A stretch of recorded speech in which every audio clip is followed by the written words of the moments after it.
karena kita nanti harus jam 5.30 diperusahakan itu selesai, kita ada acara berikutnya, maka saya mengisi aja sekitar kultum. Untuk kultum saya akan mengulangi yang pernah, kalau nggak salah pernah disampaikan oleh mungkin Pak Saiful, ya, Pak Saiful, yaitu 5 syarat kalau seorang itu mau bermaksiat kepada Allah. 5 syarat kalau seorang itu mau bermaksiat kepada Allah. Ini mau bermaksiat aja ada syaratnya. Ini adalah nasihat seorang sufi, ulama besar sufi yang hidup pada abad ke-7 yang bernama Ibrahim bin Adham. Nama lengkapnya Abu Ishaq Ibrahim bin Adham. Beliau hidup pada abad ke-7. Riwayatnya ini ada bermacam-macam. Ada yang mengatakan bahwa beliau lahir pada tahun 1782 Masehi. Tapi riwayat lain mengatakan beliau wafat tahun 1777 Masehi. Nah ini aneh ini. Jadi kalau lahir 1782 Masehi, ada sebagian lain yang meriwayatkan 1777 Masehi wafat. Ini belum lahir sudah wafat duluan itu. Dia belum lahir sudah wafat duluan. Ya udahlah, biarin aja itu. Karena waktu itu kita mungkin belum ada akte kelahiran kali ya. Jadi kita nggak bisa ngecek mana yang benar itu kan. Pada suatu hari Abu Ishaq Ibrahim bin Adham ini didatangi oleh seorang yang banyak berbuat maksiat. Dan si orang ini mengatakan, "Ya Abu Ishaq, saya ini orang yang suka berbuat maksiat. Maka berilah nasihat kepada saya." Ini satu versi Bapak sekalian. Versi lain ada yang mengatakan bahwa itu adalah santrinya sendiri ya, santrinya sendiri yang mengatakan bahwa kita ini kan selalu taat kepada Allah.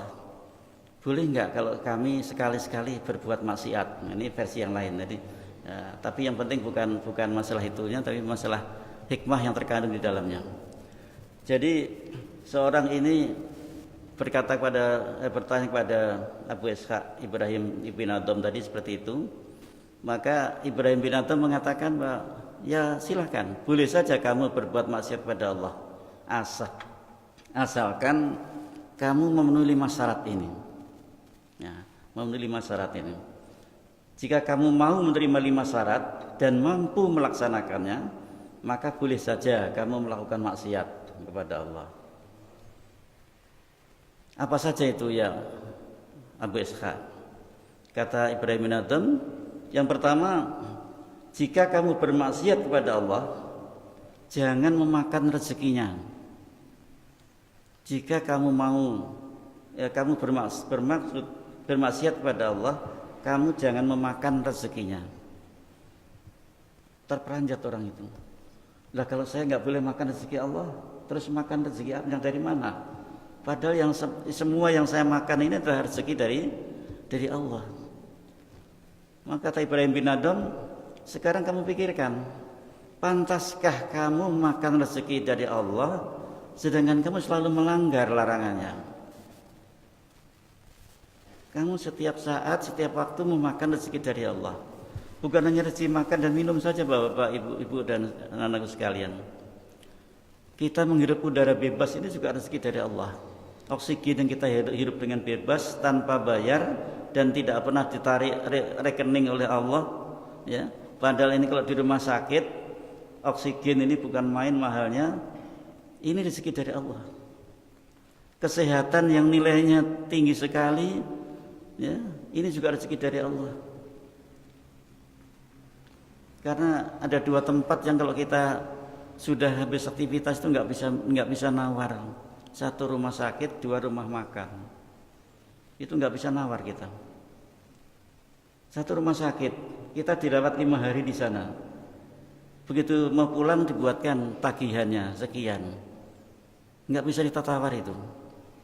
Bapak, ini obatnya sekian, penginapan kamar sekian, ini perawatan sekian, visit dokter sekian, dokter umum sekian, dokter penyakit dalam sekian, spesialis penyakit dalam sekian. Total ada 10 juta. Apa kita tawar 5 juta aja nggak bisa itu, ya. Jangankan 5 juta aja, ditawar 100.000 aja kurangi 100.000 aja nggak bisa. Nah, ini Pak Jalan. Ya. Yang kedua rumah makan, nggak bisa ditawar juga itu. Ya. Begitu habis makan kita disodori notanya. Nasi 4 orang 24.000, ya. Ayam 4, sehingga totalnya kita misalnya ada 100.000, ada 120.000 misalnya. Harus kita bayar, nggak bisa kita tawar itu. Jadi 2 tempat ini itu rumah sakit dan rumah makan, kita nggak bisa nawar itu. Ini makanya rezeki ini bukan main Bapak-bapak, Ibu-ibu dan anak sekalian. Maka tidak pantas kalau setiap saat seorang memakan rezekinya Gusti Allah, tapi dia juga melanggar larangannya. Terus apa syarat yang kedua?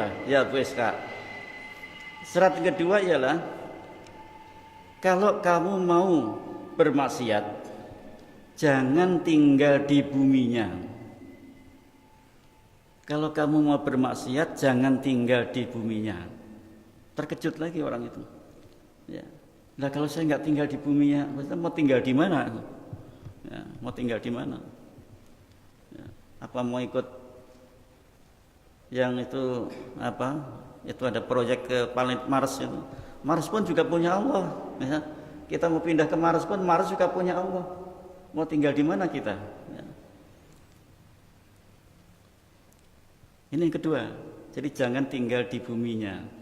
Artinya ya nggak ada jalan lain itu ya, nggak ada jalan lain untuk kita berbuat maksiat itu. Yang ketiga, kalau kamu masih mau bermaksiat, carilah tempat tersembunyi yang tidak dapat terlihat oleh Allah. Jadi kalau kita mau berbuat maksiat, cari tempat tersembunyi yang tidak bisa dilihat oleh Allah. Padahal innallaha sami'un basir. Sesungguhnya Allah itu maha melihat, maha mendengar, lagi maha melihat. Jadi dimanapun kita berada dapat dilihat oleh Allah. Ya, dapat dilihat oleh Allah. Jadi nggak ada kemungkinan kita untuk bermaksiat pada Allah, ya. Karena di mana tempat kita ya, kita tetap akan dilihat oleh Allah. Walaupun kita masuk ke lubang semut pun, ya, andai kata bisa masuk, ya, lubang semut yang besar kali ya, ini tetap saja terlihatan oleh Allah. Nah, jadi itu yang ketiga. Terus apa syarat yang keempat? Ini makin tidak mungkin, artinya tidak mungkin untuk bisa berbuat maksiat kata si orang itu tadi. Nah. Yang keempat, kalau malaikat maut datang hendak mencabut rohmu, katakanlah, undurkan kematianku dulu. Aku masih mau bertobat dan melakukan amal soleh. Jadi kalau malaikat maut datang, Israel datang hendak mencabut nyawa kita, maka katakanlah, undurkanlah kematianku dulu. Saya masih ingin ingin bertaubat dan melakukan amal soleh. Satu hal yang mustahil pula, karena kata Allah, kullu umatin ajal. Setiap umat itu mempunyai batas. Jadi ajal itu batas. Nah, batas waktu. Fa idza jaa ajaluhu la yastakhiruna sa'atan wa la yastaqdimun. Dan apabila telah datang batas itu, la yastakhiruna sa'atan, tidak akan dimundurkan walaupun sesaat, dan wa la yastaqdimun, dan tidak akan dimajukan. Ya. Jadi nggak ada waktunya, sudah pas betul. Jadwal itu sudah tersusun dengan rapi, hanya masalah kita nggak ngerti. Ya, kita nggak ngerti jadwal itu. Ini yang keempat. Mampu nggak kita minta tempo kepada malaikat maut itu? Malaikat maut itu atas perintah Allah, sedangkan Allah sendiri sudah mengisyaratkan seperti itu. Ya, sudah mengisyaratkan. Fa'idza jaa ajaluhu. Nah, di lain ayat pakainya hum ya. Di ayat ini ada fa'idza jaa ajaluhu. Ya. Apabila telah datang waktu batasnya, ajalnya, maka tidak akan dimundurkan walau saat, dan tidak akan dimajukan. Artinya tidak mungkin kita minta mundur waktunya dan sebagainya. Ini yang keempat. Kemudian yang kelima, kalau malaikat Zabaniyah datang dan tidak mengiringmu ke neraka nanti di hari kiamat nanti, jangan kamu mau ikut jangan kamu ikut bersamanya. Artinya kalau malaikat Zabaniyah mengiring ke neraka, jangan mau ikut. Nah, kira-kira juga kita mampu enggak nanti pada waktu hari kiamat sampai berbuat seperti itu? Mampu enggak?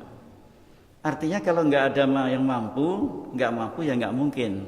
Tidak ada celah lagi untuk berbuat bermaksiat pada Allah Subhanahu wa taala. Ini lima nasihat dari Ibrahim bin Adham, Bapak sekalian.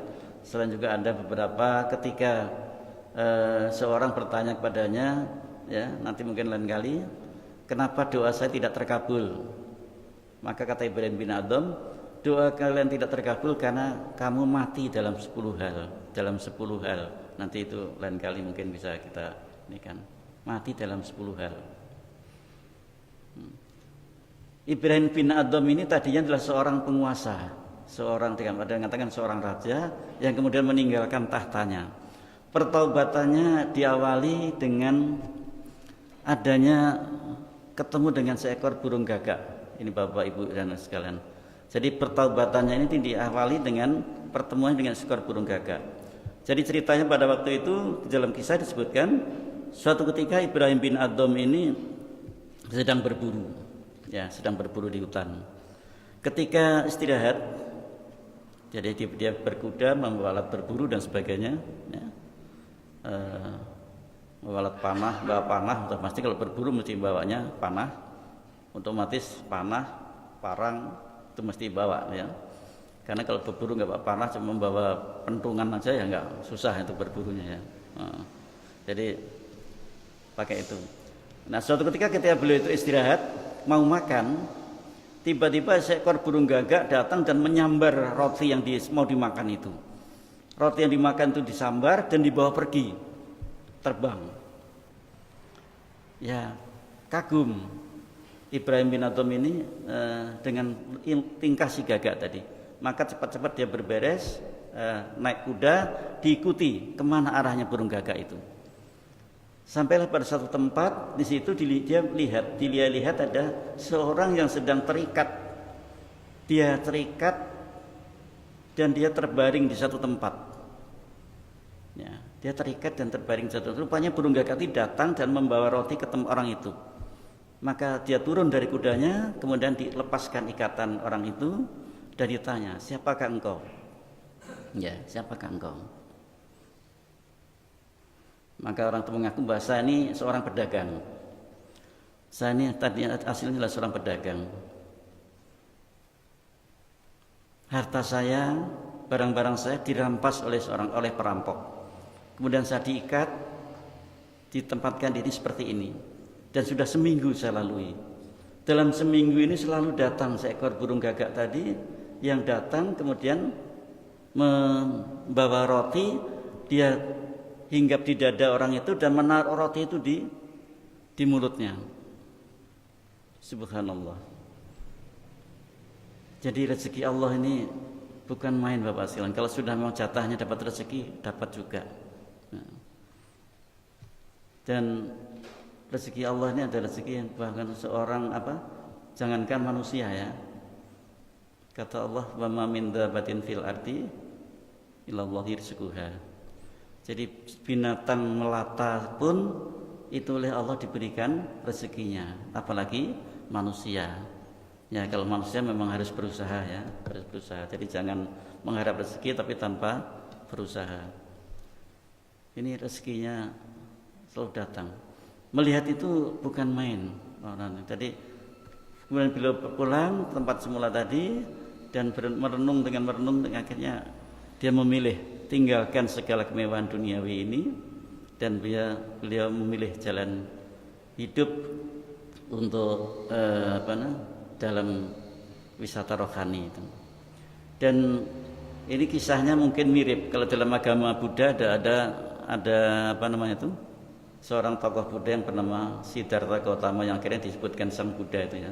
Siddhartha Gautama yang meninggalkan kerajaan karena dia dulu seorang putra raja, karena melihat di istana hidup mewah tapi di luar istana ternyata masyarakat hidup dalam kesengsaraan.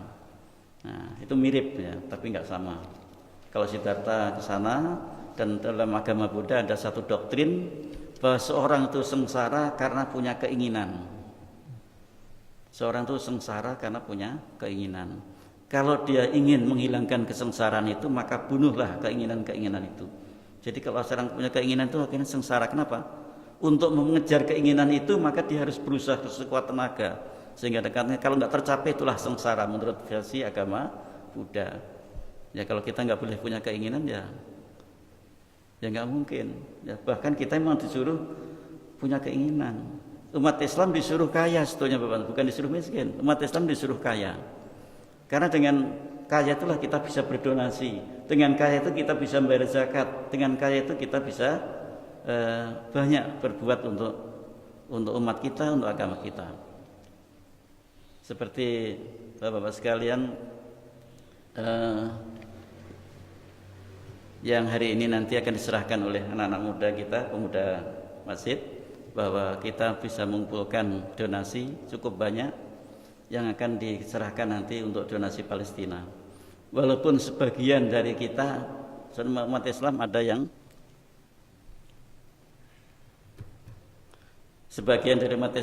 nggak ngerti itu. Ini ceritanya anak-anak kita kemarin ketika ke Ulu Belu. Ini ada beberapa orang kemarin ke Ulu Belu untuk cari donasi untuk Palestina. Ya, orang sana ada yang banyak nggak ngerti Palestina itu mana. Ya, Palestina itu mana. Wajar Bapak sekalian, kalau orang Ulu Belu nggak tahu Palestina itu, ya mungkin ya gitu loh. Terutama orang-orang tua lah. Kalau orang-orang anak muda yang nggak mungkin nggak tahu Palestina itu kan, nggak tahu Palestina. Di samping sebagian orang-orang Indonesia sendiri juga ada yang cenderung acuh dengan itu. Palestina kan negara itu jauh, ya. Palestina negeri jauh. Kenapa kita repot-repot untuk membela mereka? Bahkan ketika ada yang berhasil mengumpulkan donasi cukup besar, ya, Ustadz Adi Hidayat dalam 6 hari bisa mengumpulkan dana 30 M, ya, 30 miliar dan dikirim ke sana. Akhirnya malah semua ininya beliau itu di apa namanya itu, ya, ditutup oleh Google ya, ditutup atau diblokir oleh Google. Donasi aplikasi termasuk pengajian, termasuk ini diblokir oleh Google. Bukan main, 6 hari terkumpul 30 miliar. Ya termasuk di negara kita sendiri begitu. Kenapa harus kita membantu yang jauh-jauh? Ya, membantu yang jauh-jauh. Negara kita sendiri sedang dalam kondisi yang seperti ini. Ya. Nah, ini orang-orang semacam ini yang perlu dipertanyakan. Ya, sampai di mana pemahaman dia tentang ajaran Islam, bahwa umat Islam satu dengan lain adalah bagikan tubuh. Ya, ada umat Islam satu dengan lainnya adalah satu tubuh. Kalau satu tubuh yang sakit, maka yang lain juga harus ikut memberikan bantuan. Ini mungkin nggak seperti itu. Ya. Pemahamannya tentang Islamnya perlu dipertanyakan lagi kalau ada orang-orang yang berbicara semacam itu. Kenapa jauh-jauh kita membantu Palestina? Ya. Sedangkan Indonesia sendiri masih perlu banyak dana, ya, perlu banyak dana.